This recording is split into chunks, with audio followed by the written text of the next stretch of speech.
On a un dispositif qui est assez jeune, donc qui apprend en marchant, qui doit être modifié pour remplir un certain nombre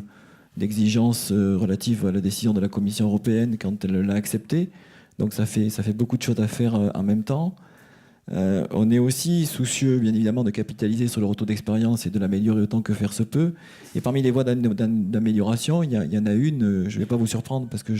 EDF a défendu cette position de manière constante. Je crois que je l'ai d'ailleurs dit ici l'année dernière.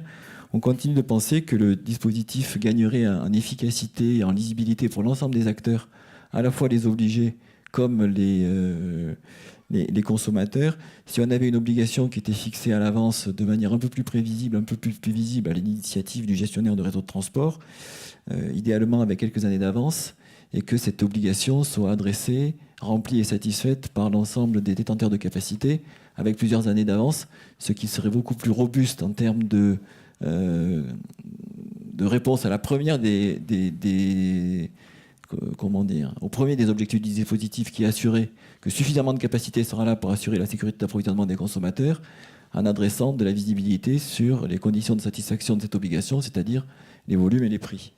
Donc, c'est-à-dire un dispositif qui ressemble au dispositif qui a été mis en place en Grande-Bretagne. Et on pense que l'ensemble des évolutions à apporter au dispositif mériterait de le mettre autant que faire se peut sur des rails vers un dispositif de ce type-là qui donnerait plus de visibilité